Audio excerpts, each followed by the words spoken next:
Noorsootöö on justkui nagu liim, kes seda kogukonda ühendab ja kogukonda kokku toob ja ma usun, et just see individuaalne lähenemine, mida me saame pakkuda noortele, on äärmiselt oluline. Et ma ei kujutaks ette seda, et kõik inimesi õpetab robot, et missugune on siis nende maailmapilt või maailmavaade, eks ole.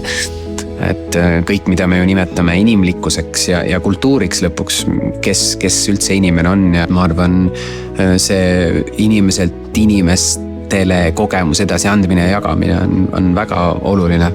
Minul on selle pika staaži juures olnud täiesti võimalus näha, kuidas minu noortest on sirgunud noorsootöötajad või teised noortega töötavad inimesed ja täna ma näen juba seda suurt huvi järgmistes noortes, kes tegelikult soovivad astuda noorsootöötaja kingadesse, sest et nad on näinud seda noore vaates ja neile on see väga meeldinud ja väga kõnetav olnud.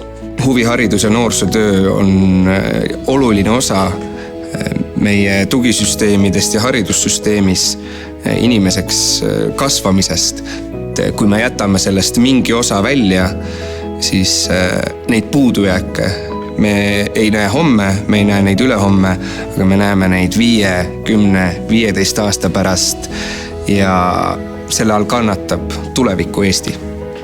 Iga noor on meie jaoks kulla hinnaga, kullaterake, keda hoida peos ja tõesti hoolida igast noorest.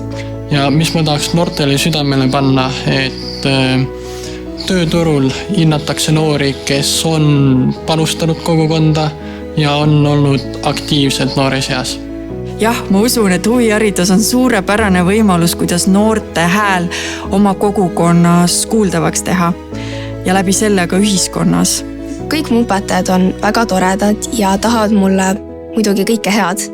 Ja kui nad peavad mind parandada, siis ma ei võta seda kui halba, vaid just kui head, et nad näevad minus midagi ja tahavad, et ma areneks veel rohkem. Minu sportakrobaatika treener on väga sõbralik, toetav inimene ja ta saab alati mu muredest aru. Näiteks kui ma tahan midagi juurde õppida, siis ta alati ütleb, mida ma pean tegema, mida mul on vaja ja ta on väga tore inimene. Kui ma oleks kunagi noortekeskuses saanud käia, siis ma ei oleks see, kes ma olen täna. See andis mulle palju võimalusi ja mul on nii palju erinevaid huvisi selle pärast, kuna sellest saab nii palju asju teha. See on väga-väga tore. Ja proovige üles leida need inimesed, kellel on samad huvid, kaotada pole midagi, ainult võita. Ja kuna minu elus oli üks hästi äge noorsootöötaja, kellega mul on ka täna väga head suhted ja läbisaamised, siis see inspiratsioon, ma arvan, et ka saada ise noorsootöötajaks ühel hetkel ongi tulnud just sealt. Mind motiveerib noorsootöö juures väga lihtne egoistlik põhjus. Kui me loome noortele parimad võimalused, siis seeläbi on ka minul tulevikus võimalik parim tulevik. Minu lastel ja lastelastel oleks ka tulevikus hea olla. Tegelikult iga täiskasvanu on noore arengupartner, ehk siis tema on kaasteeliseks oma lastele, oma õdedele, vendadele, oma sõpradele ja tegelikult me oleme alateadlikult justkui kõik noorsootöötajad. Aga mina vähemalt oma valdkonnas, milleks on teater, tunnen väga selgelt seda, kuidas ma kogu aeg õpin oma õpilastelt, et selles osas on kindlasti oma kutsumuse edasiandmine ja õpetamine meile endale oma töös väga värskendav.